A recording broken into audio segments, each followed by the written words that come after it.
You good? Hello! Hi. Can you hear me? Okay, Yes. so my dog was chill, like all night, snuggling with me. We were watching some Star Trek, and then, of course, the second I talked to my mic, he's right here. Off. So hopefully he will go back and lay down. I am just going... Merlin, off. Thank you. I'm just going to share the stream. It usually takes a few minutes for the notifications to go out. Off. Thank you. Cool. I'm really hoping he behaves. I'm sure he'll be a darling. Yeah, he usually is. He's just super social. Do you just want to say hi? Is that what you are? Is that what you want? Okay. All right, Merlin, come on up. Come on up. All right, hang on. Hang on, baby boy. Hang on. Hang on, baby boy. Okay. There we go. All right, I love you too. Oh, Merlin, do you want to say hi to a new friend? Come on. Oh, Where? such a sweetheart. Oh, hi, Merlin. He's a very good boy. He's almost 3. Oh, okay. He's such a sweetheart. What a cutie. He loves kisses, but sometimes his kisses are overwhelming. So, okay. Thank you, Merlin. Okay. Hi, Becky. So Becky is one of my mods. As I said, all of my mods are awesome and amazing. Off, Merlin. That's enough. If I have to create him again, we can do so. Merlin, just leave it. Last time I was live, he got into my rune set and he mistook my cedar runes for sticks. Okay. Oh no. No, those are cards. Yeah, chew on that. And okay, so my computer is, of course, slower than a molasses drip. I'm trying to get a link for the stream. Hi, Luna. Okay, off, sweetie. I think my neighbor upstairs is home, so I can ask her to take him if he gets too much. He's usually chill, like I lazy dog all day until I start talking to my camera. Okay. And that doesn't want to work. Okay. Becky, can I ask a quick favor, please? Can you take actually, I don't know if you're on your phone or if you're on your computer, like a cut and paste of the YouTube link? Because I can't, I'm on StreamYard and I can't open up YouTube. Oh, that is not for doggies. Why do you do this whenever I go live? Really, like he doesn't do this any other time except for when I'm live. Okay, leave it. Go get your Snoopy. Go get Snoopy. Go get Snoopy. All right. Okay, you got your lamb. There you go. Merlin, that is enough. And he will settle after a bit too. He doesn't do this for the entire hour. No, of course. He just wants to be part of it. Yeah. That Christmas cheer. He actually has his own YouTube channel now. I've only posted 2 videos. One is, well, I did some tarot readings about the Josh Duggar case, and I put some content warnings, of course. So I said, like, if this is too much for you to watch, then you can go watch Merlin's snore. So, all right.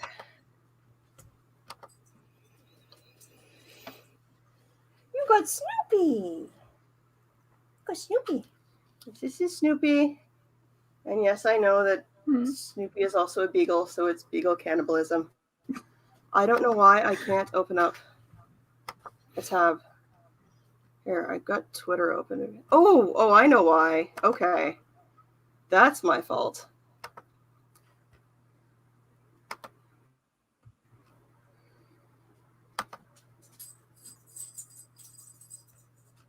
So I'm naughty, and I stream and download TV, and I was catching up on Star Trek Discovery, and streaming from my laptop to my Roku to the TV. So everything's slow. I have very little RAM on here. Mother of pearl, come on.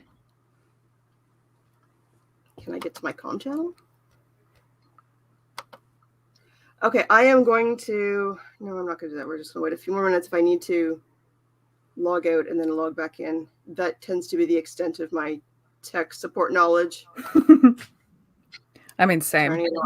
Turning it off and then turning it back on again, and that usually solves like 90% of problems.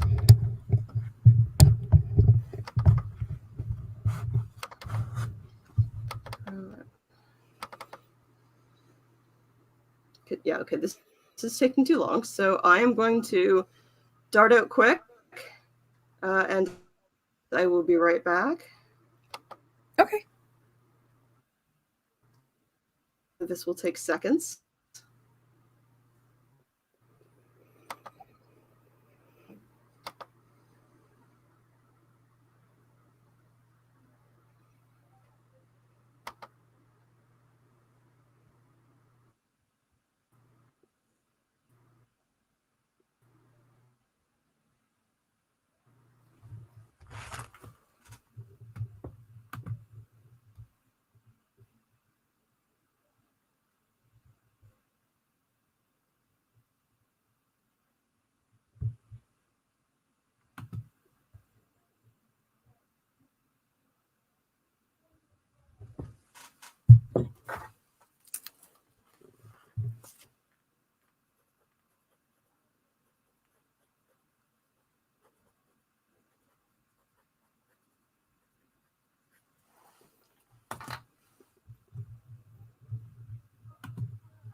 Add to stream.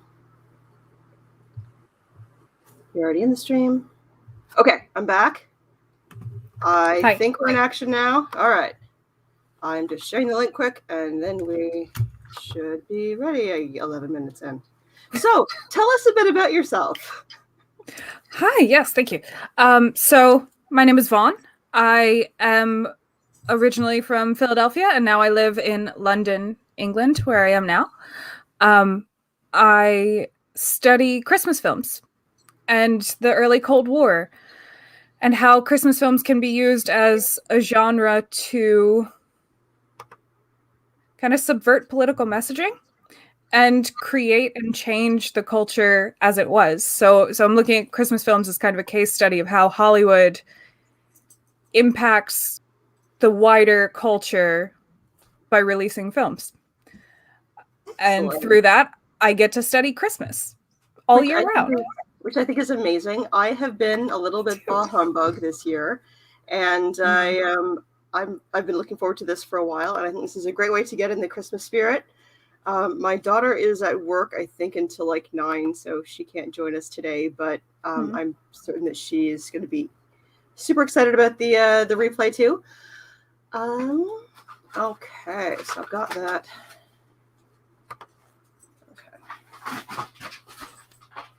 Okay, you can have that, whatever, I'll clean them up later.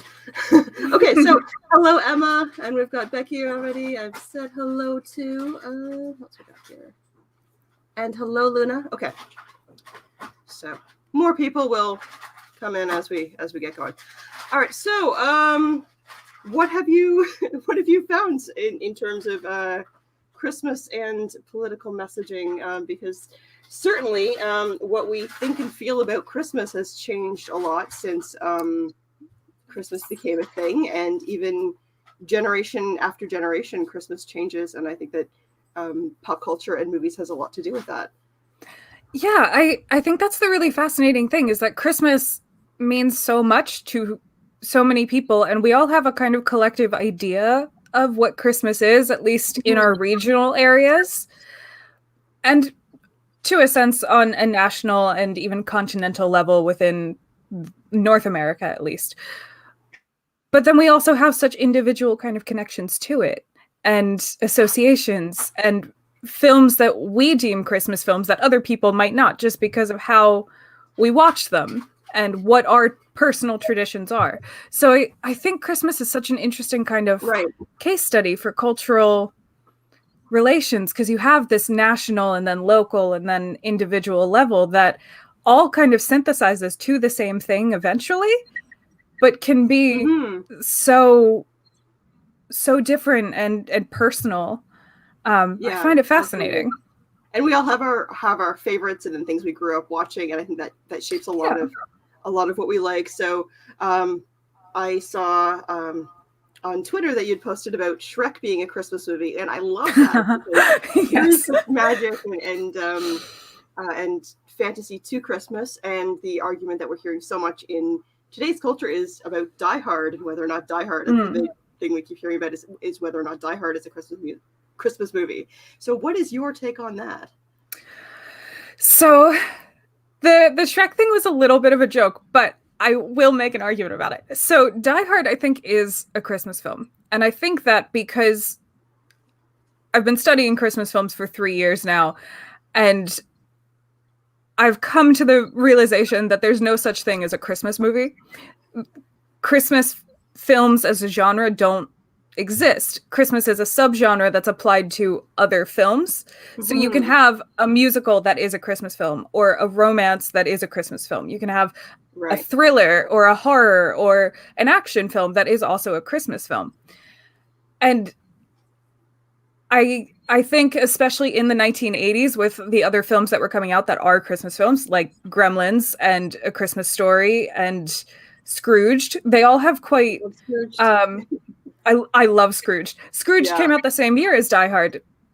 So they all have kind of adult and almost aggressive kind of themes, and they're not It's a Wonderful Life, and they're not like Miracle on 34th Street. They're very iconic of the 80s and the kind of cultural feeling of the 80s. being this grittier but still laughable time. Right. So I think Die Hard fits very perfectly into that 1980s paradigm of how they are interpreting Christmas in that decade. So I think this is going to be my best segue ever. Just one moment. Hello, Megan. Hello, Marissa. No, don't worry about being late because we had tech difficulties for like 11 minutes. And a friend of mine has a podcast, and whenever they have technical difficulties, the joke is technical difficulties take a shot. So we'd be plastered already. So segue, talking about Die Hard and Scrooged, and Scrooged, of course, being a more modern remake of Dickens' Christmas Carol. I like that segue because it was like the three-parter there. Would you say that A Christmas Carol was kind of the first big pop culture Christmas story? So I wouldn't actually, because 'Twas the Night Before Christmas came out in, I believe, 1823. So it predates Dickens by about 20 years. Mm-hmm. And that was a specifically American poem that was kind of disseminated around the country, and people were aware of it. It was in kind of magazines and pamphlets and whatnot, but it didn't necessarily really inform a cultural perception of Christmas until about the 1860s, when department stores really started ramping up using Christmas as a selling device. So yes and no, that they both kind of, they coincided, because Dickens' A Christmas Carol was obviously British, and made its way to the States in around the 1850s. And Dickens actually went to the States himself and gave tours for 3 months, doing dramatic readings of A Christmas Carol around the US. And they were these like massively sold out events there were 10,000 people at the Boston one, I believe. Oh, wow. And yeah, like that makes, like, if you said that today, you'd be like, okay, yeah, 10,000 people in Boston. But in like the 1800s, people were traveling to go see this. And it was a huge cultural moment of, yeah. Not for doggies. Okay. It was just this like cultural moment of kind of synthesizing what it meant to have Christmas. And it created this idea of like the Old English Christmas with an E on old, where Americans had this grand, beautiful idea of what a Victorian Christmas is. And that has been solidified in our culture ever since, really. That when you think of Christmas, one of the first things you think is Dickens and A Christmas Carol. I mean, we all know like The Little Drummer Boy and like Mary Did You Know and God Rest You Merry Gentlemen. Like those are in our kind of cultural consciousness of Christmas. And you probably think of a nativity scene very early on if somebody just says like describe Christmas scenes. Yeah. But most of the tropes really do come down to Dickens. If you say White Christmas, that's Dickens. If you say philanthropy, that's very firmly Dickens. There is an argument to be made that it's like 3 wise men coming giving gifts to Jesus, but the actual idea of philanthropy and charity specifically comes from Dickens. So yeah, we haven't really had like the Christian element as much in the mainstream synthesized version of American Christmas for a very long time, I would argue. Yeah. So one thing that I did last year on my channel, I'd kind of heard about this thing probably November-ish, that there was this Victorian tradition of ghost stories on Christmas. And I actually ended up doing some ghost stories on my channel, but I had terrible audio, and now I have an actual mic, and I was trying to like play music in the background on my laptop while recording on my laptop. So I didn't hear anything I said, but I had a few like Christmas stories and poems, and it was a lot of fun. So I'm going to redo that probably with the same poems because no one could hear me. So what is your awareness of, and again, like we're going back to Dickens being a ghost story of, you'll be visited by three spirits, and old man Morley visiting him, and that must have been incredibly scary that this dead guy shows up. So what is your what is your knowledge and research about ghost stories at Christmas? So to be fair, fairly limited, but there is this tradition, and I do remember when I was a kid, my grandfather used to read us ghost stories by the fire in their den, and it was a really sweet, wonderful time. And A Christmas Carol has always been my favorite, and it's the one that I come back to all the time. So I think probably because that is kind of the iconic one, I never really did too much of my own personal research beyond it. But yeah, Dickens has a couple, actually. And one of the other main kind of Christmas texts is the Pickwick Papers, which touch on other themes of Christmas and talk about these ghost stories at Christmas and things too. Most others were kind of personal, local, or regional traditions. So especially in England, I've found that each kind of area I go and visit, they will have their own kind of local Christmas Eve ghost story tradition. And some of the churches and cathedrals will have these very localized rituals each year talking about the Christmas story, or their Christmas ghost stories and everything. So I don't know any offhand, but I do love the idea of it. I think it's really fascinating. And I think it adds to the idea of a horror Christmas film being totally legitimate. Right. I think I'd heard something like if you die on Christmas Eve, then it's an automatic ticket to heaven, and that ghosts couldn't haunt you on Christmas. So it was kind of like safe to tell the scary stories because you knew that ghosts weren't going to haunt you. Whereas, Scrooge certainly does get. Sorry, I have an itchy nose. It's allergies. It's okay. Yes, Scrooge certainly does get visited by spirits on Christmas, which would be shocking, I guess, if you're not, ghosts aren't supposed to be around. So we do have a question. Marissa asks, is there a historical link to people struggling with anxiety and depression around the holidays, or is that a new and more finance-related thing? That is a fascinating question.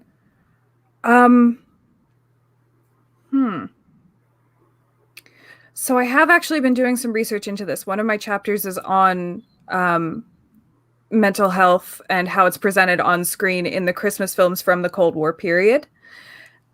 And the most iconic one, especially of that period, is It's a Wonderful Life from 1946, Frank Capra, where on screen in a Christmas film, you have a man contemplating whether to take his life or not.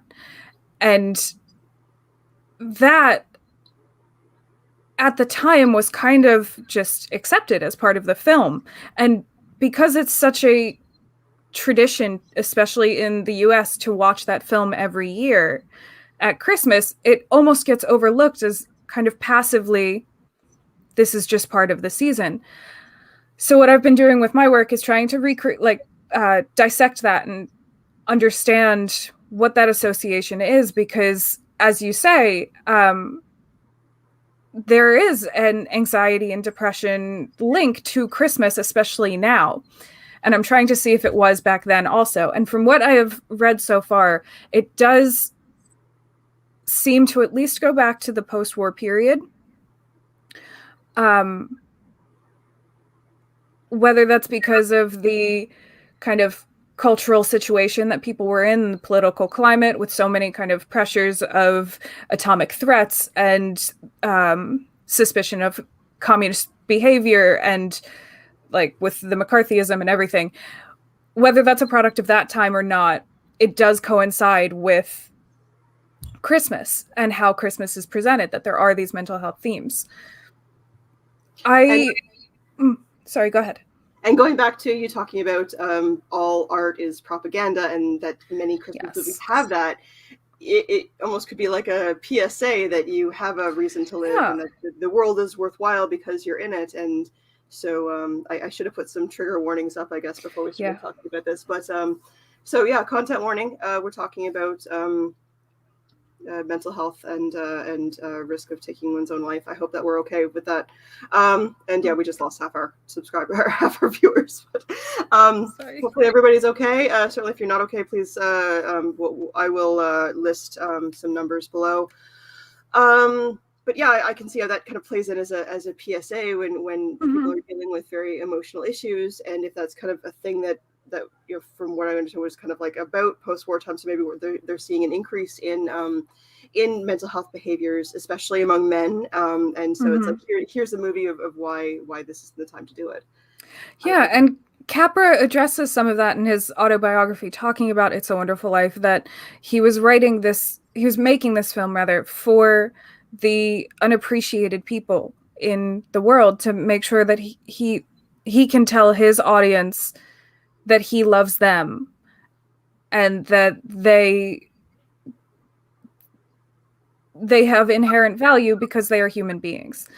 So that was definitely one of Capra's kind of intentions with that, to make it almost a PSA. And that film also, George Bailey, played by Jimmy Stewart, when he cries in desperation and there are actual tears streaming down his face, that is the first time that a human man, is depicted crying from emotion. Oh, wow. On screen in Hollywood. So it's a very, very powerful message and film. And I would say that I could confidently say that mental health associations with Christmas do go back to the post-war. Before that, I'm not entirely sure, but I think there could be links with various wars that are happening throughout the late 19th and early 20th century that could have that association also. But the link to finances is very interesting, because that is the link for It's a Wonderful Life. Yeah. That is... Sorry, go ahead. It's okay.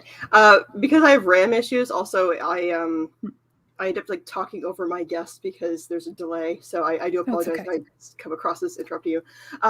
So for me personally, I know that Christmas ends up being kind of tough for me because I am not close to my family. And so especially with the rise of social media and seeing everybody's happy Christmas moments, Christmas morning memories, and everybody's like, Instagram ready. And I used to buy my daughter a pair of Christmas pajamas every year for Christmas. And then on Christmas Eve, she'd get to open up one present, and it was, I was always like nudging her towards the pajamas so that Christmas morning when I'm taking photos, she's in Christmas jammies. And so I think that now that my daughter's 21, it's very difficult because I typically spend Christmas alone. And so my Christmas tradition tends to be watching Firefly. That I binge watch the series, and so I got Captain Mal's wisdom. But yeah, and I'll also this Christmas I'll be working Christmas. So I've recently started working in a long-term care facility. So I think that can be difficult in terms of mental health, is having this idea of presented by pop culture and now exacerbated by social media of Christmas is family, and you're supposed to have this beautiful family moment, and not everyone has a healthy family to spend time with. And for you being in the UK, it's and your family's in the US, it's very difficult, of course, for you to be away from people that you're not with. And next year my daughter is going to be off in Vancouver at Christmas time, so she'll be dealing with her first Christmas alone. I have a bit of a tough relationship with my family as well, and I actually choose to spend Christmas alone.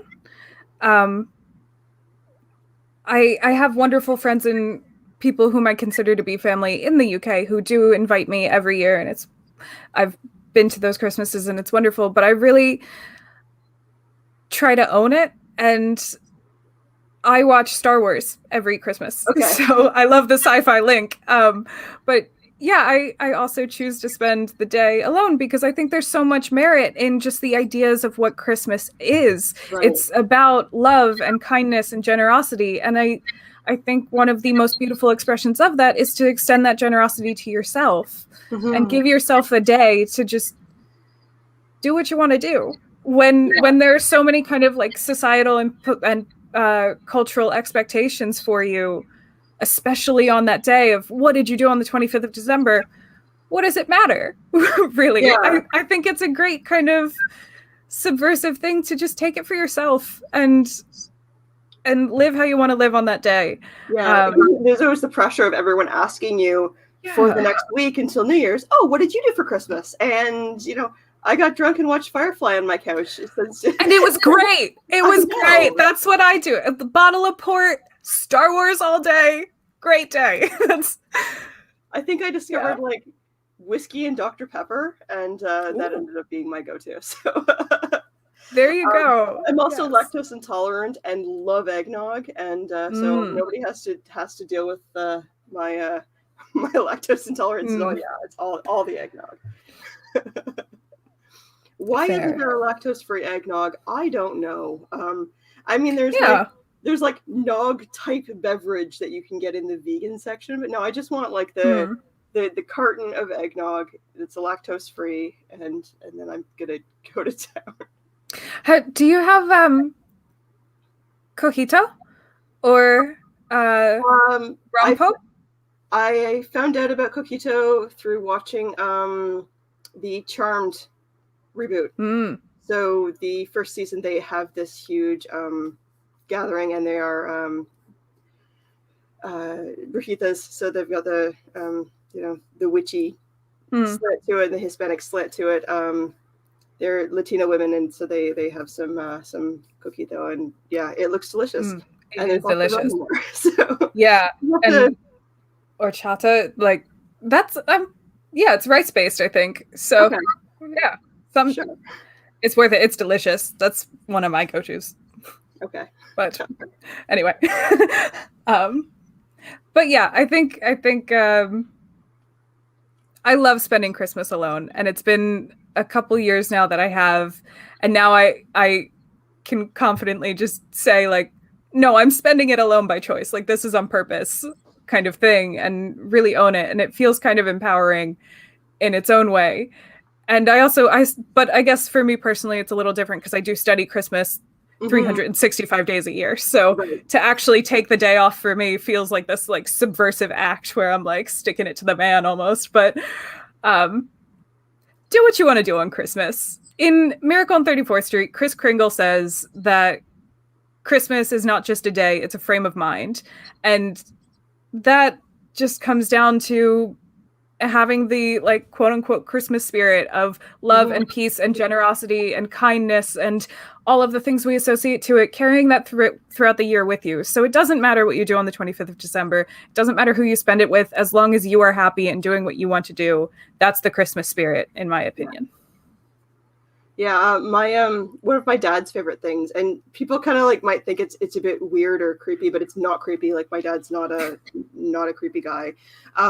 So my dad had 3 daughters. We're all grown. His youngest grandchild is now a teenager, and so he loves watching little kids at Christmas on Santa's lap. And so he goes to the mall, and for that, like I don't know if kids can even sit on Santa's lap with COVID now, but yeah, that's something that he's always just enjoyed, the innocence of childhood and the magic of Christmas. And when you're my nephew's probably pushing 6 feet now, so yeah, he doesn't get that magic, and he always so that he felt really sad when he had to tell us, if you have little kids in the room, earmuffs, when he had to tell us the truth about Santa. That was really hard for him to do because there was such a magic that was just lost, and this part of childhood was lost when and I mean, we kind of figured it out for ourselves, but played along. And I remember my dad saying, like, don't tell your younger sister, like, let her have this time. Because, when you're the big kid and you have knowledge that the other kid doesn't have, like, you kind of get that power. And I didn't tell her, but she did figure it out. So, because Santa and Dad have the same handwriting. So that's smart, actually. Yeah, even like my parents would have like separate wrapping paper for Santa that was like really Christmassy and had Santa. I mean, all Christmas wrapping paper is Christmassy, but like that had Santa on it. So yeah. So let's talk a little bit about Santa when we have some time. And yeah, I had heard that there. So obviously we know that there was a Saint Nicholas. So how did we get from this guy in Turkey, this random guy in Turkey, to a big fat man who has a bowl full of jelly and 8 reindeer? So it's a great question. So Santa was originally Saint Nicholas, and he was present at the Council of Nicaea, arguing that Christmas should be a holiday.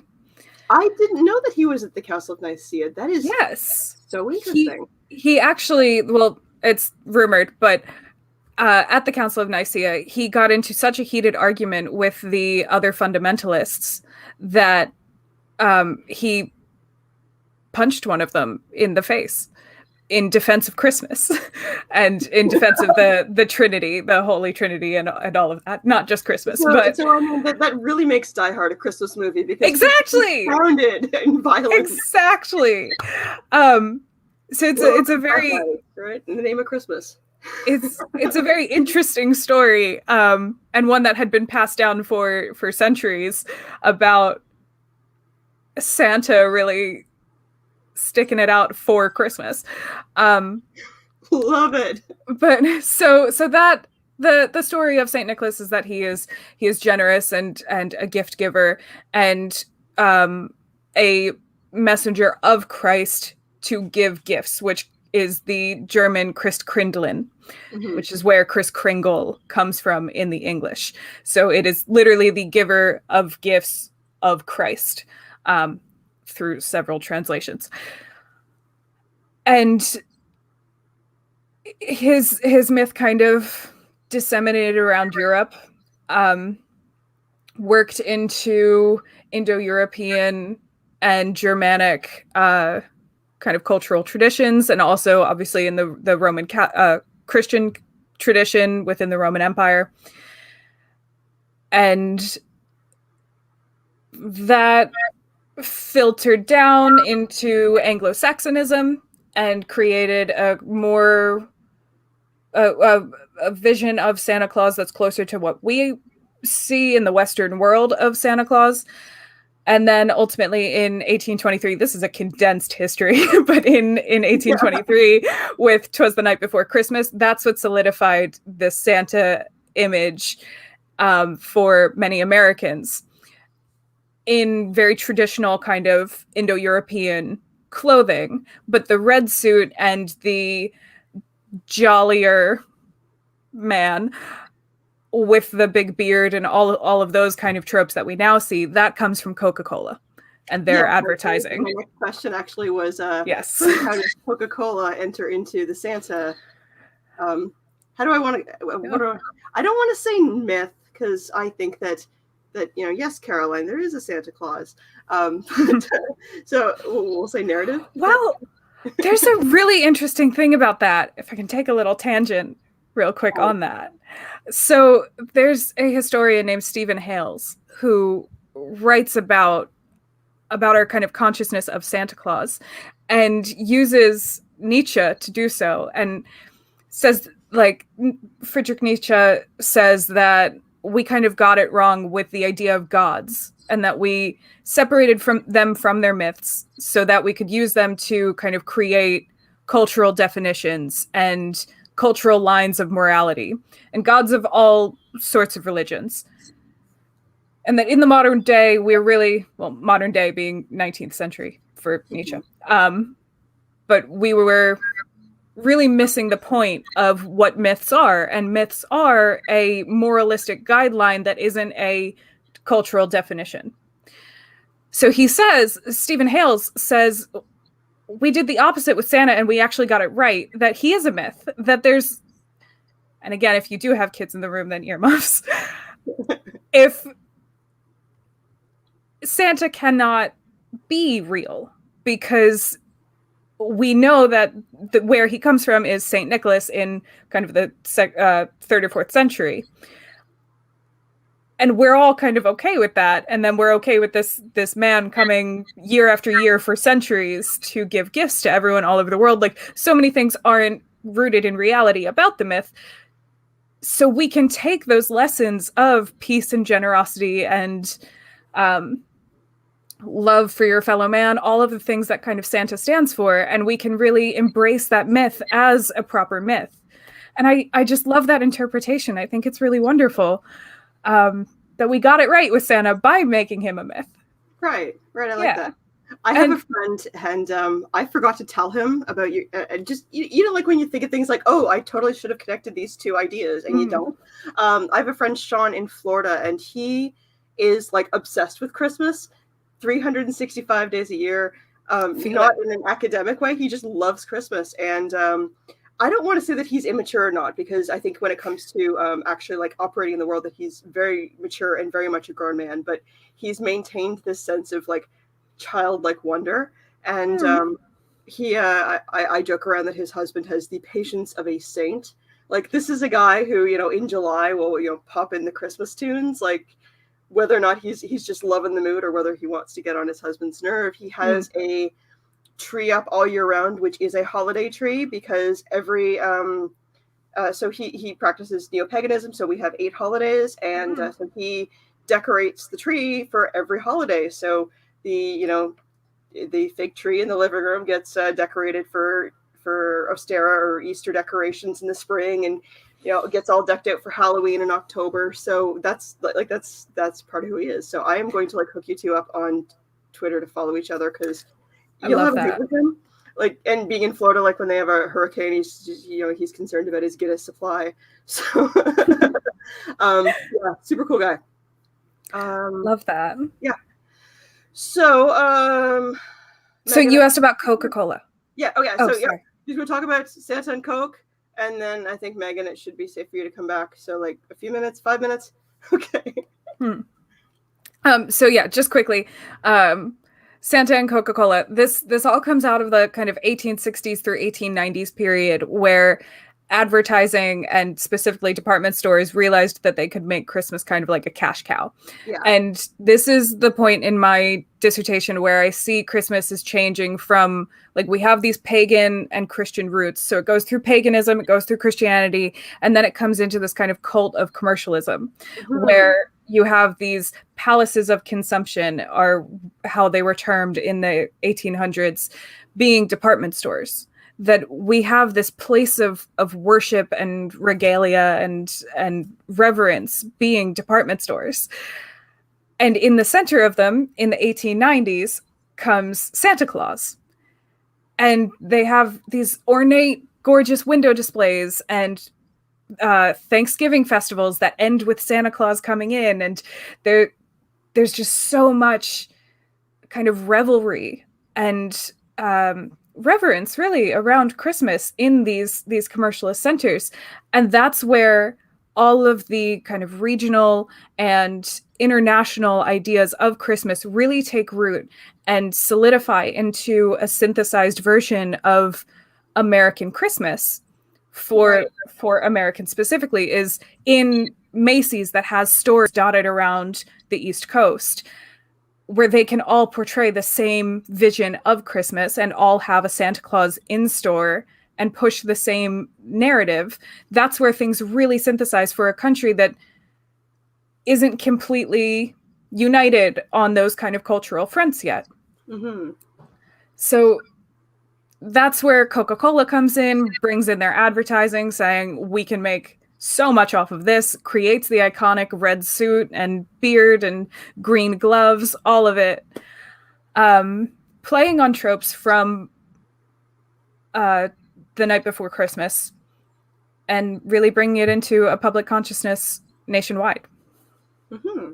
So with you being in the UK, what differences have you noticed between how Christmas is practiced in the US and in North America, and how Christmas is practiced in the UK? So the main one is, maybe not the main one, but the thing that sticks out to me the most is Christmas crackers. Okay. They're as kids. Oh, really? Yeah. I had never heard of them until I was here. And if you don't know what it is, it's like a cardboard tube that you like, there are little knobs on each end, and two people pull them, and one of them gets the full kind of cardboard tube of things, and the other person just gets the little end. And it's filled with all of these like prizes and trinkets and things and paper crown and jokes and stuff like that. And it's this very sweet kind of tradition. And that, I didn't know what it was. So the first time I did it with my flatmate's family at Christmas, actually, it was just this wonderful kind of joyous thing that it's just happy to do this. And you get this like dumb little toy. Like there's a terrible joke inside. And we all wore paper crowns and like put one on the dog at Christmas. And it was just a really wonderful kind of thing. A few years ago, I was out shopping for Christmas. I think it was actually like Boxing Day shopping. And I found a box of Christmas crackers that had doxies on them. And my older sister has a dachshund. So I had to get those for her. But yeah, we did. So my dad's side of the family, I mean, both my parents are half German, but my dad's mother was, I mean, she was born in Canada, but you know, still spoke some German. And I guess that was that side of the family that we did the Christmas crackers, but that was always something that we did. If you've ever seen Mr. Bean's Christmas, which I think is my favorite Christmas movie, he's got some, and he takes, have you not seen Mr. Bean's Christmas? I haven't actually. Oh my stars. Okay. That is your homework, is to watch Mr. Bean's Christmas. It's on YouTube. It's an hour long. And anyway, so he has Christmas crackers, and he takes the little, you know, cracker part, like the strip that has the you know, gunpowder in it or whatever, that makes the crack sound. And he takes them all out, and then he puts it in one and has this big, like, he's like, oh there's my Mr. Bean for you. And then the last thing he does is like, he's like, Merry Christmas, Mr. Bean, and he pulls this cracker that has all these things, and it's just like this explosion in his apartment. It is, oh my god, like if sit on a pad, because it's the funniest thing you've ever seen. Adult diapers are recommended. So because oh my god, like you laugh to, and even still, like I've seen it so many times and I will still laugh till I cry. So yeah, Scrooged and Mr. Bean's Christmas are my top ones. And I remember the first time we saw Scrooge when we were kids, and my dad saw the Carol Kane hit Bill Murray with a toaster. Toaster. They're like, "What's this? It's a toaster." Yes. That's my dad's favorite Christmas film. So we watched it every year alongside It's a Wonderful Life and White Christmas. And it's jarringly different from those two, but it's just so good. And I quote it all year round. Yes. The Ghost of Christmas Past, when he says, like when Frank says, Frank's mom says she loves him, he's like, Niagara Falls, Frankie Angel. And I say that to myself all the time. Every time I cry, I'm like, Niagara Falls. Nobody understands what I'm saying, but just yeah. Yes, I get it. I hear you. So next thing I kind of want to talk about, so we're going to get a little bit political here, but we're not getting super political as well. We are welcome to have discussions. We are welcome to to have differences of opinion, but don't be a dick. Those are of course the rules. Oh, hello, Dawn. Sorry, I first say hi to you. The war on Christmas. Do you believe that there is a war on Christmas? Okay. No, I don't. I think the whole idea of like put Christ back in Christmas is, I understand from a historical perspective where that could come from, because as I said at the start, the Christian tradition hasn't really been integral to our public holiday for a long time. But I think the reason for that is because Christmas is not a Christian holiday primarily, and people might kick off about that, but it's a conglomeration of so many different practices and histories and religions. Then Christmas is not just one thing. And for so long in the US, publicly, it has been a secular holiday where it's neither pagan nor Christian nor anything else.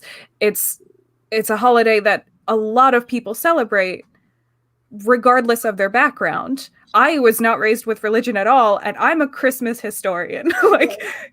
So I don't think anyone is preventing people from celebrating Christmas in the way that they want to celebrate it or not celebrate it.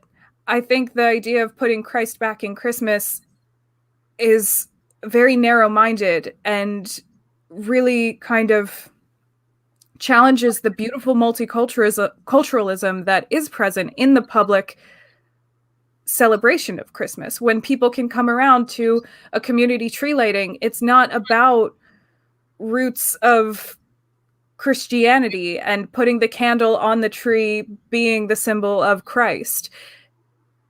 For some people, it could be about tree and nature worship from Indo-European kind of 13th century ideas. Or for other people, it could just be a symbol of, this is what I want to do at Christmas. And that's absolutely fine. You don't, to say that Christmas is just Christ's holiday, I think is extremely narrow-minded and illiberal or irrespective of the kind of wonderful celebration that it really is for so many different people in the US. My friend Maya is Jewish, and she and her mom have always celebrated Christmas Ka. So they have like their menorah, and they'll have that beside their Christmas tree. And so I think it's important to note that no one who is not paying you is telling you can't say Merry Christmas. I remember doing home care, and so I'm working. I want to respect everybody, so I'm leaving, and I say Happy Holidays, and they're like, "No, it's Merry Christmas! How dare you!" And I'm like, "Whoa, dude, I'm just telling you to have a nice day." Like, yes, it's. And if someone is saying that you're not, no one's telling me I'm not allowed to say Merry Christmas, but for someone else to tell me that I'm not allowed to say Happy Holidays, like. Exactly. It's more like a war on manners. I think for me, and this is definitely a personal opinion, and I'm not aiming to speak for anyone else, but for me, I am not religious. I'm some spiritual. It's a personal thing. Still figuring things out. But I would not say that I am religious in any kind of monotheistic way. And when someone tells me that they're praying for me, I think that's such a beautiful thing, because they believe that they believe in that, and they believe that will help. And if they're putting their faith and hopes and emotional attachment to what that prayer means into caring for me, whether I believe in the prayer or not, that is a beautiful thing for them to express love towards me. And I think that's the same kind of thing for Christmas, is that if somebody says Happy Hanukkah to me, I'm not Jewish, but I'll be like, thank you so much for wishing I'll have a good day and wishing your blessings of that holiday on me, because that's the core of it. It's not about, no real holiday is about kind of strictly, and this is kind of going back to what I said about Nietzsche and thinking of gods as myth, and taking them too literally. I don't think holidays are about the strict, like, this day is for praising the birth of Christ, and that's all we can do on the day. It's about the kind of associations you have with it, and the idea behind it, and the emotions that you can gather from it. So if someone's wishing you a happy holiday and you don't celebrate it, they're still wishing you all of that love and peace and all of the meaning behind the holiday, and that's a beautiful thing.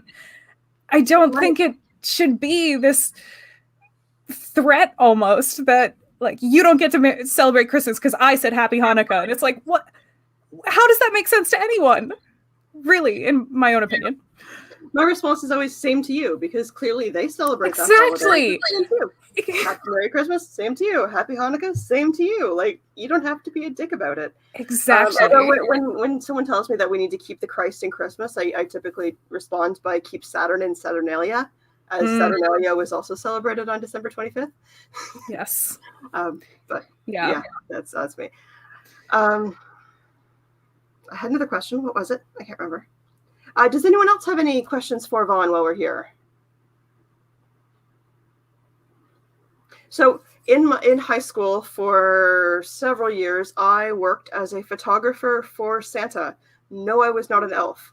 And if everyone always says I dressed in like business casual clothes. I was going to art school and taking photos.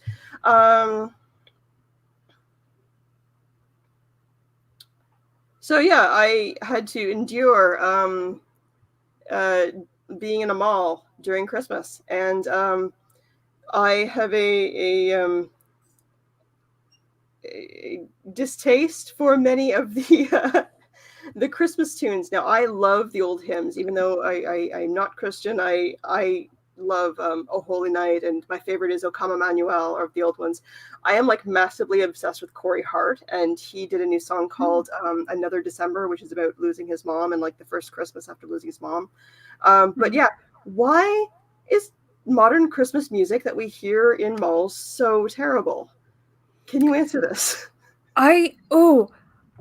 This is something I think about actually, because somebody asked me last week what Christmas music I listen to, and I like strictly listen to Bing Crosby and like originals written by Irving Berlin, whether they're in different renditions or not. And then I have like a sampling from like Paul McCartney and some other randoms, but the core are normally like Nat King Cole and Bing Crosby and all of Michael Bublé's covers of those. And I think it's because like Christmas songs kind of peaked in like the 60s when we had Nat King Cole and Irving Berlin writing them. Irving Berlin is a prolific composer. He is Jewish, but he wrote almost every Christmas song you can kind of think of from the 40s and 50s. White Christmas was the #1 best-selling song of all time for 56 years, from 41 to 97 when Elton John took it. It just like, it's iconic. And I mean, I'm definitely biased because I study this period, but the music is just so good, like Silver Bells and Santa Claus is Coming to Town. They're classics. And I think that's why you can't, like, it's hard to recreate or extend the genre after it's been so good. Yeah. That's my personal opinion. I don't think I can state that in any kind of authoritative way, but personally, I think we peaked too early, and it's hard to write a good Christmas song. Yeah. Every once in a while you get a good one. Like Michael Bublé has one called Cold December Night that is a jam. It's great, but it's really hard to write a good Christmas song. Yeah, I'll send you a link for Another December. It makes me cry. My grandmother loved Christmas, and she's a very, very special lady, and she would end up like spending so much on Christmas on her credit cards that she would just get it paid off in like October to then Christmas shop again for the next year. And she actually passed away on Boxing Day, so it was kind of like she had just one more Christmas. So and I mean, she died in like 92, and I can actually feel myself welling up a bit. But Another December, yeah, it's such a pretty song because Corey Hart was very close to his mom, and so he was talking about like the first Christmas without his mom and what it was like for the grandkids to go through the rituals that they always did as a family, and that she wasn't there anymore. So yeah, very touching song. I think part of my problem with Christmas music is that if you listen to a top 40 station, there's only so many songs, so it's the repetition, but at least that changes from year to year. So if you have like a big song, the top 40 one summer is going to be different the next summer, but the top 40 Christmas songs, or maybe the top 10 Christmas songs, because I feel like when I'm working in a mall that there's only the same 10 songs. I think that has a lot to do with it. Yeah, probably definitely the repetition. That's absolutely fair. Yeah. So Emma has a question, and this was actually on my list of things I wanted to ask about. Krampus and the Dutch cognate Black Peter. that is, I love that. And I actually had a bunch of Christmas cards that were Krampus cards, and I sent them to like my friends who I knew would get it and wouldn't just think I'm sending them like the devil on a Christmas card, because I thought they were freaking awesome, but not everyone's gonna get it. So my friends with the particularly dark humor, those were the ones who got a Krampus card. So yeah, what are your thoughts on Krampus and on Black Peter? So I think they're really fascinating cultural pieces that it kind of falls in line with the moralism that we associate with Christmas in the West. And we should probably define who these people are, just in case someone doesn't know. So Krampus is...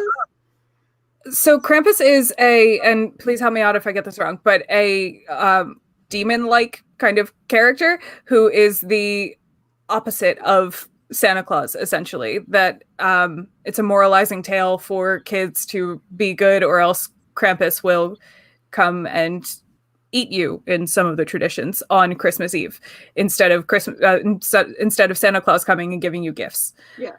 So it's like the lump of coal, but to the extreme.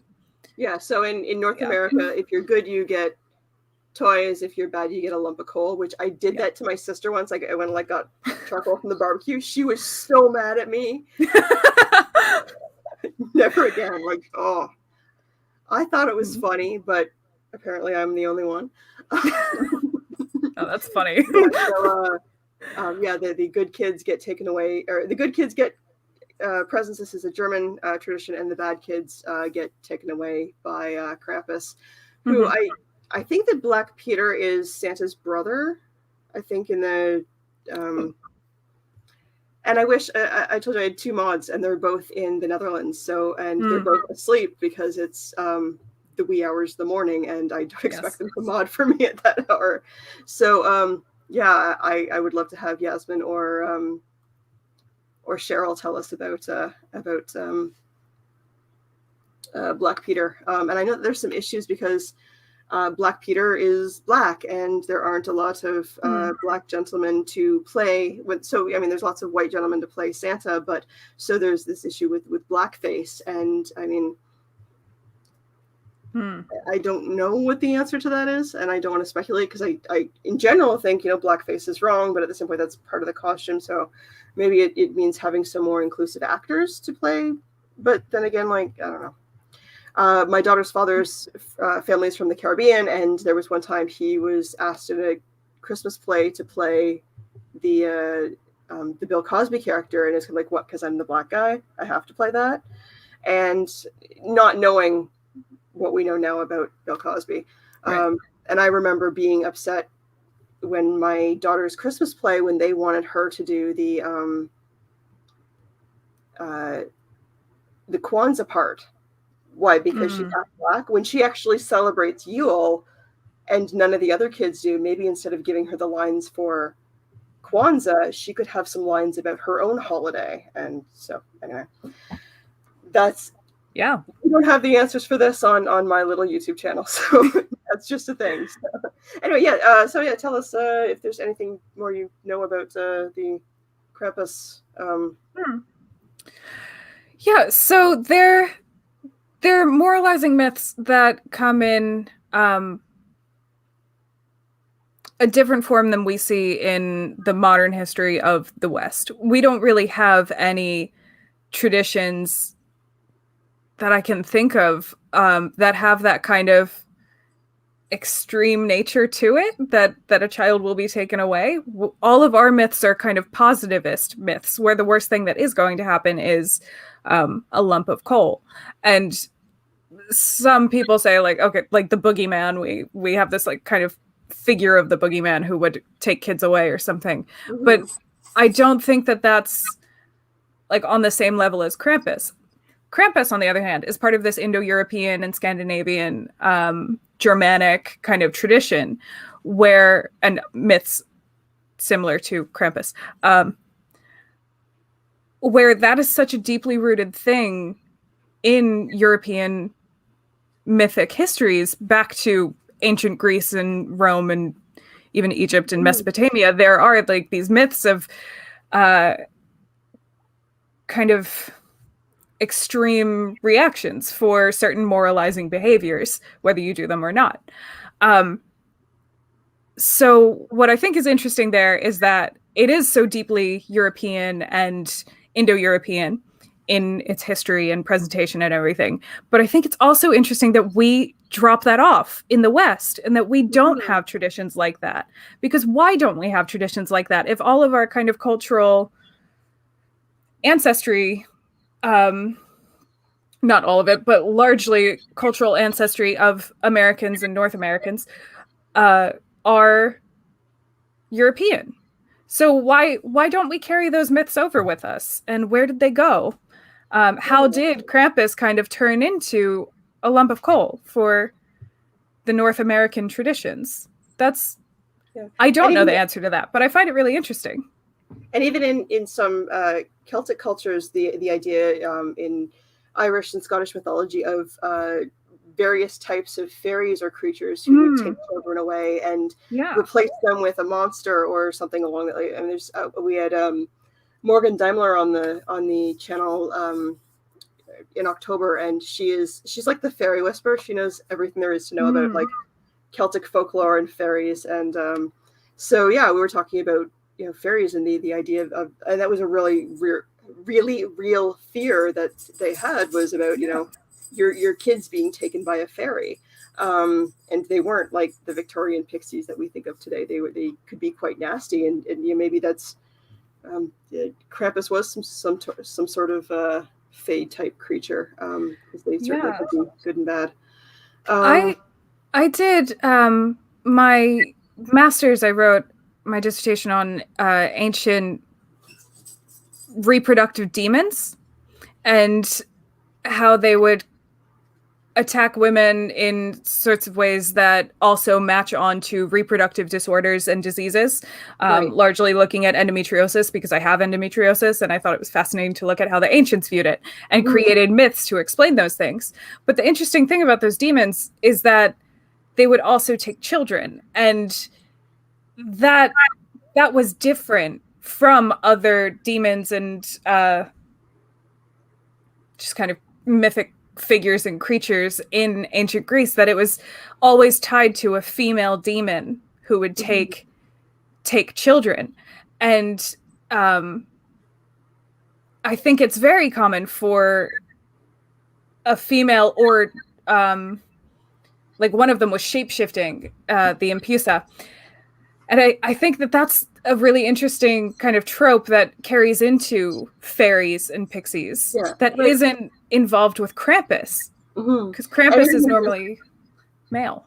In the early modern times, when a woman was kind of on the outskirts of society and was able to earn a living and was too old to be a prostitute, often she was a midwife. And then when babies died, she would be accused of being a witch and eating the baby, or offering the baby to Satan, or using the baby's fat, boiling it down to make a potion or something to that extent. And we see that also with so many of the old tales of blood libel and Jewish people eating Christian babies, and now that has morphed into today's idea of the whole QAnon thing. Again, we're getting a little bit political, only for a second.